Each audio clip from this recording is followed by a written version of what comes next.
Hello all, welcome back. Today we're going to talk about power series and more specifically how to determine our intervals of convergence. And one of the things that I'll say about the intervals of convergence is right now there are 4 essential Maclaurin-Taylor series that I'm expecting my students to know. This one over 1 minus x, e to the x, sine of x, and cosine of x. We should know what these series are, right? These are the series that represents these 4 functions. The arctangent is there for us as well. We've done that one, but these are the 4 that most students just need to know how to do. And one of the things we have not talked about when we did Taylor-Maclaurin series are these little guys over here. And so these are actually our intervals of convergence.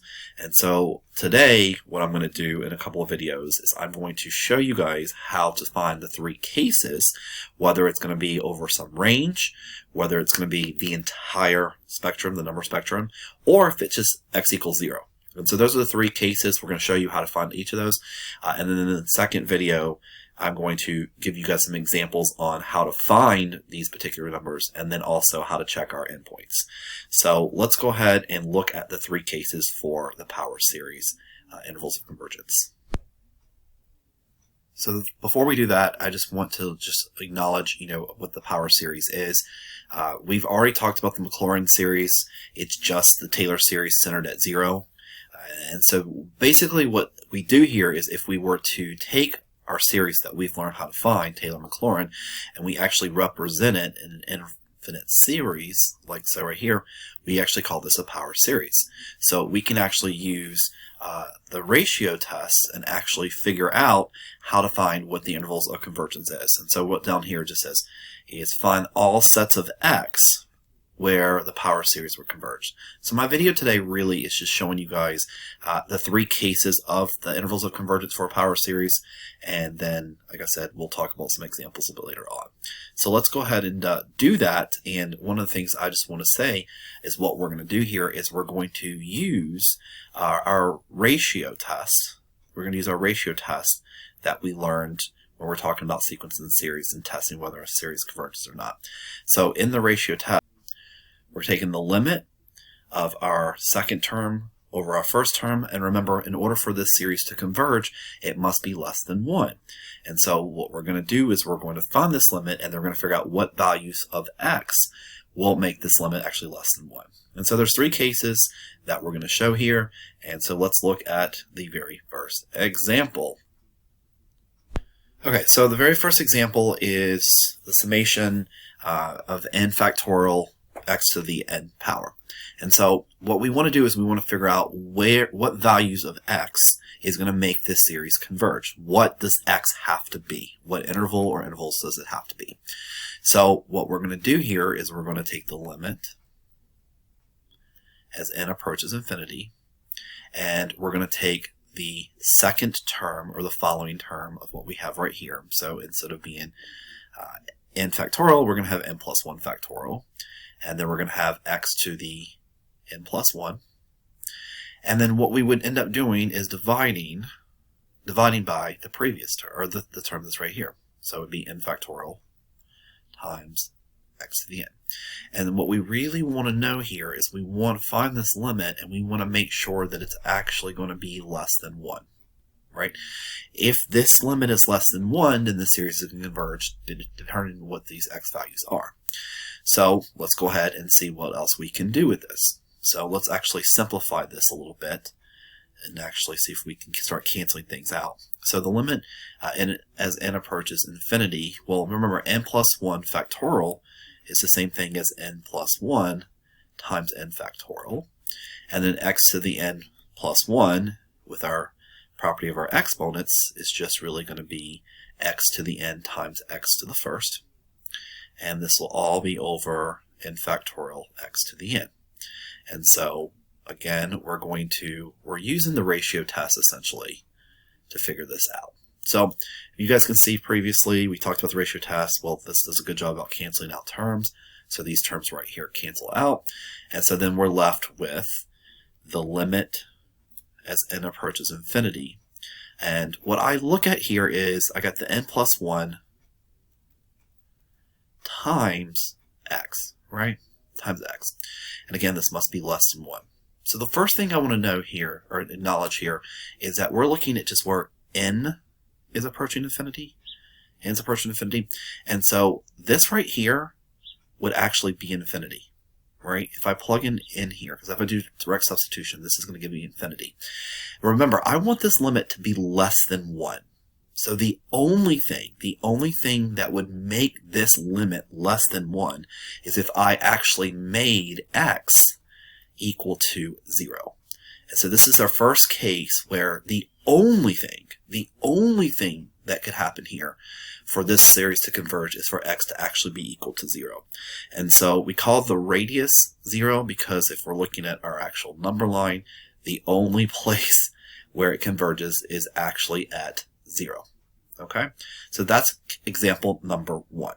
So case 1, this would be our interval of convergence. It would literally just be the point x equals 0. So let's look at the next 2 examples and see what we can find out from them. Okay, so now we're going to look at example number 2. And our example number 2 right here, we're looking at the summation of the series 2x raised to the n power. And so what we're going to do with this one is we're going to also do the same thing we did in the previous example. We're going to go ahead and find the limit as n approaches infinity.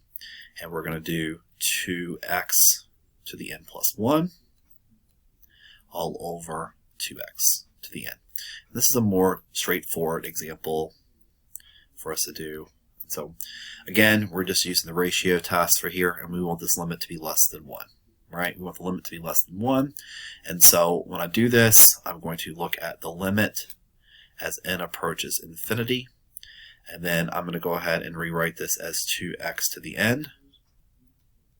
And then I'm going to do times 2x to the first, which we know is just 2x, all over 2x to the n.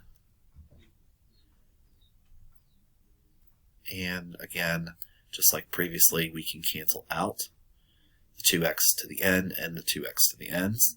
And so what we're left with now is the limit as n approaches infinity of 2x. Okay, of 2x. Okay, so notice that first of all in this example right here, there's no n's anymore, right? All the n's have been canceled out. So what we then need to understand in order to finish up our interval of convergence is we need to make sure that the absolute value of 2x, that has to be less than 1. So we can actually say that if that's the case, then 2x has to be in between -1 and +1. And so we get that x has to be between 1/2 and -1/2. So our interval of convergence is actually 1/2, -1/2. So after we do that, we want to check our endpoints to see if it's actually included in there. And I'm going to spend a little bit more time on that when I get to actual real examples. But what we would actually do here is we plug in -1/2 into our function right here, and then look at whether that would actually converge or diverge. If we put -1/2 into here, we're going to get -1 to the n power. And we know that that series will diverge because that's a geometric series. And remember, our r has to be less than 1 for that to converge. So this would be an open bracket. And then if we plug in 1 right here, 1/2 to this, half to this function, then you're going to get 1 to the n power. And again, this is a geometric series which will diverge. So this will also not be included. So the interval of convergence for the series is going to be -1/2 to 1/2. All right, so there's a range here. And then the last example that we're going to look at is example number 3. And for this particular example, so let's look at this. We're going to do the limit as n approaches infinity of 2 to the x. And this time I'm going to go ahead and just split it up. We all know that it's going to be 2x to the n times 2x all over n plus 1 times n factorial. Now technically, remember, we're supposed to take the first term and we're supposed to divide by the original term. So if we do that, we're really just multiplying by the reciprocal of the original term, like so. So that's how we would set this up. And then we're going to go ahead and cancel out whatever we can.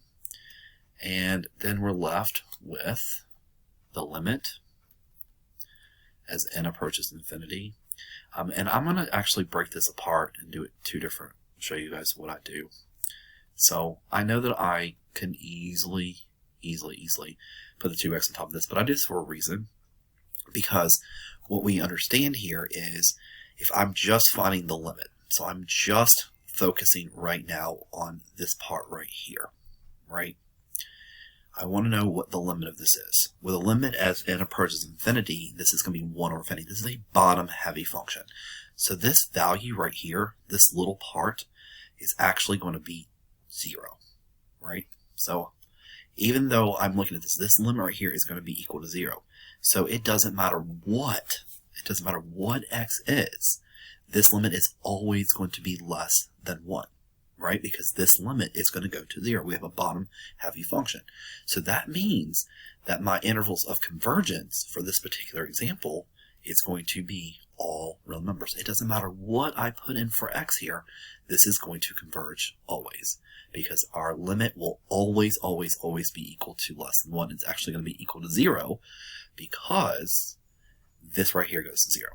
Okay? So those are your 3 examples. So we're going to end the video here, and we'll do more examples in the next video. All right, thanks.